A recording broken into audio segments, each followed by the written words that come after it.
ग्लानि तो मुझे अपने पर थी चंदर। रहा तुम्हारा पम्मी से संबंध तो मैं बिनती की तरह नहीं सोचती। इतना तो विश्वास रखो, मेरी पाप और पुण्य की तराजू ही दूसरी है। फिर कम से कम अब इतना देख सुनकर मैं यह नहीं मानती कि शरीर की प्यास ही पाप है। नहीं चंदर, शरीर की प्यास भी उतनी ही पवित्र और स्वाभाविक है जितनी आत्मा की पूजा। आत्मा की पूजा और शरीर की प्यास दोनों अभिन्न हैं। आत्मा की अभिव्यक्ति शरीर से है, शरीर का संस्कार, शरीर का संतुलन आत्मा से है। जो आत्मा और शरीर को अलग कर देता है वही मन के भयंकर तूफानों में उलझकर चूर चूर हो जाता है। चंदर चंदर, मैं तुम्हारी आत्मा थी और तुम मेरे शरीर थे।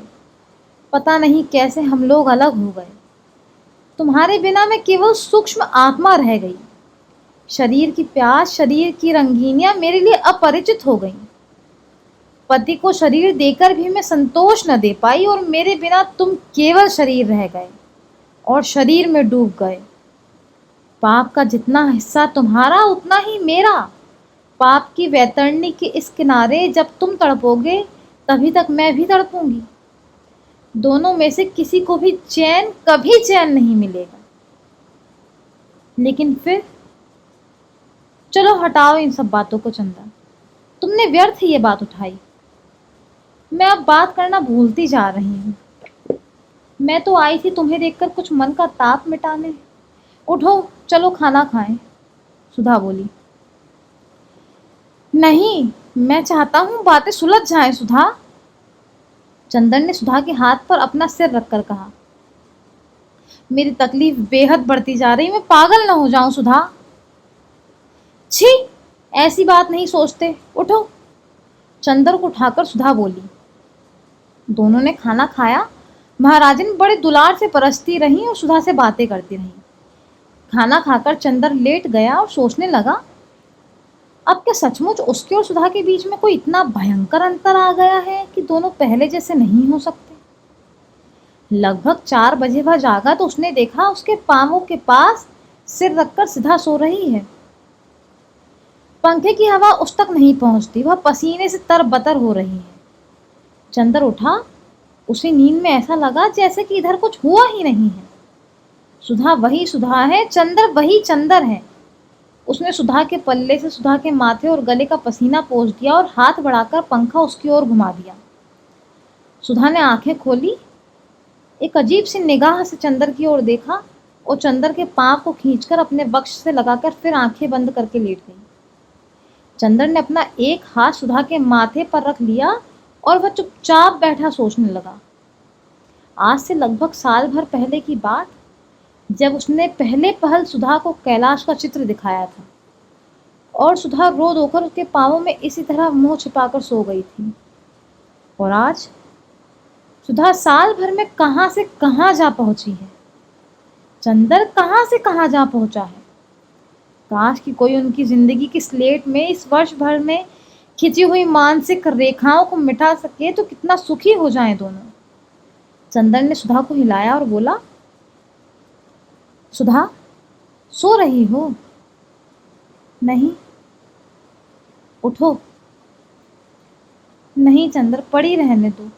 तुम्हारे चरणों में सब कुछ भूलकर एक क्षण के लिए भी तो सो सकूंगी। मुझे इसका विश्वास नहीं हो रहा। सब कुछ छीन लिया है तुमने, एक क्षण की आत्म प्रवंचा क्यों छीनते हो? सुधा ने उसी तरह पड़े हुए जवाब दिया। अरे उठ पगली। चंदर के मन में जाने कहाँ मरा पड़ा हुआ उल्लास फिर से जिंदा हो उठा। उसने सुधा के भाव में जोर से चुटकी काटते हुए कहा, उठती है या नहीं, आलसी कहीं की। सुधा उठकर बैठ गई। क्षण भर चंदर की ओर पथराई हुई निगाह से देखती रही और बोली, चंदर, मैं जाग रही हूँ, तुम्ही ने उठाया है मुझे। कहीं सपना तो नहीं कि फिर टूट जाए। और फिर सुधा सिसक सिसक कर रो पड़ी। चंदर की आंखों में भी आंसू आ गए। थोड़ी देर बाद वह बोला, सुधा, कोई जादूगर अगर हम लोगों के मन से यह कांटा निकाल देगा तो मैं कितना सुखी हो जाऊंगा। लेकिन सुधा, अब मैं तुम्हें दुखी तो नहीं करूंगा। यह तो तुमने पहले भी कहा था चंदर। लेकिन इधर जाने कैसे हो गया। लगता है तुम्हारे चरित्र में कहीं स्थायित्व नहीं। इसी का तो मुझे दुख है चंदर। अब रहेगा सुधा। तुम्हें खोकर, तुम्हारे प्यार को देखकर मैं देख चुका हूँ कि मैं आदमी नहीं रह पाता, जानवर बन जाता हूँ। सुधा, तुम अगर आज से महीनों पहले मिल जाती तो मेरे ज़हर में ये ज़हर न घुट पाता। वह तुम्हारे सामने व्यक्त करने के लिए मैं बिल्कुल निश्चिंत हो जाता।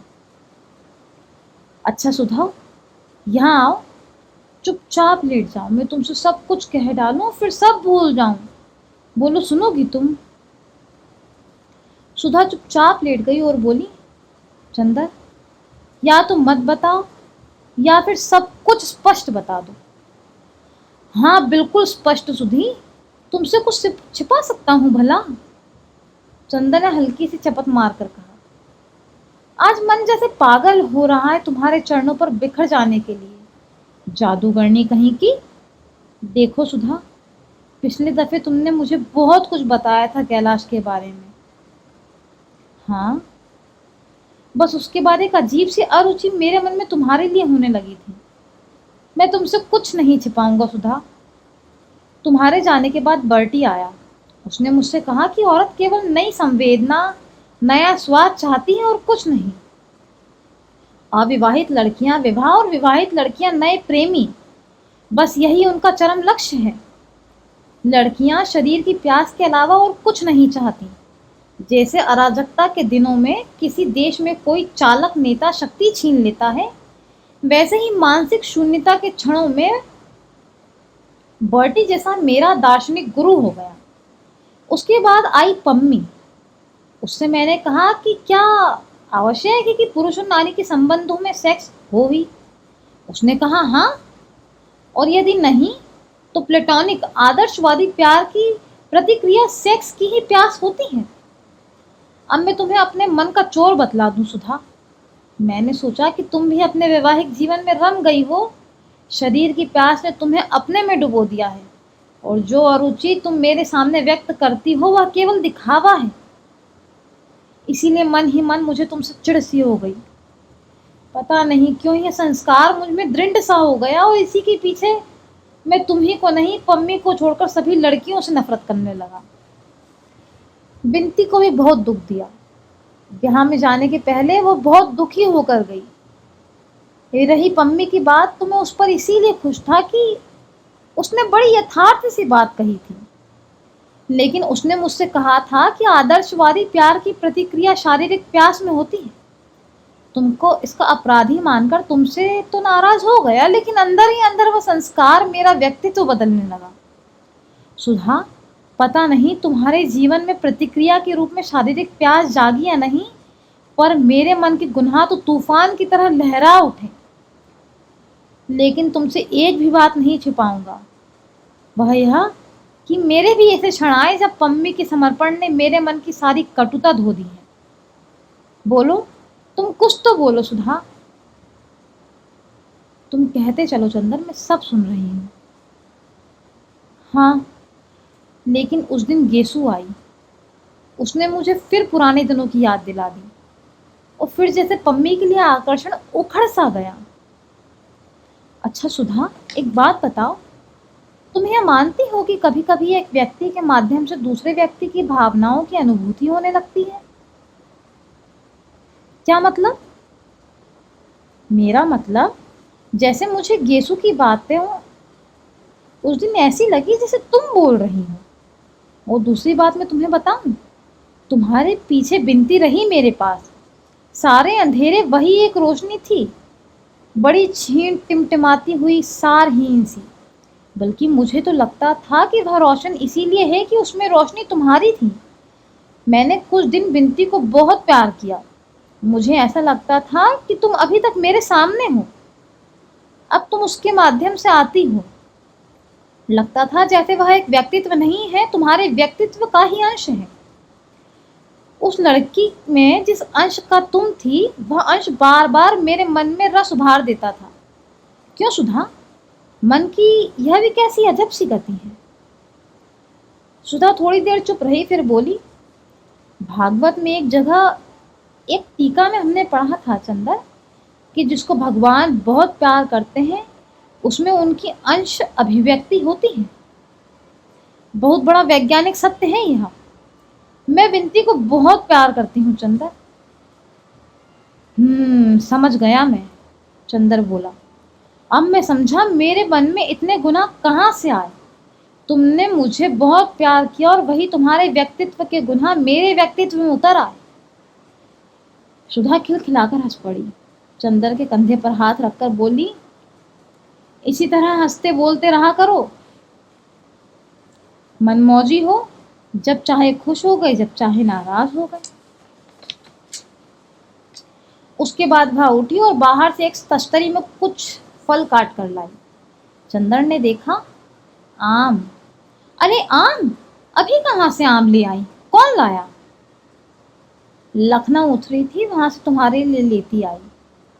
चंदर ने एक आम की फांक उठाकर खाई और किसी पुरानी घटना की याद दिलाने के लिए आंचल से हाथ पोंछ दिए।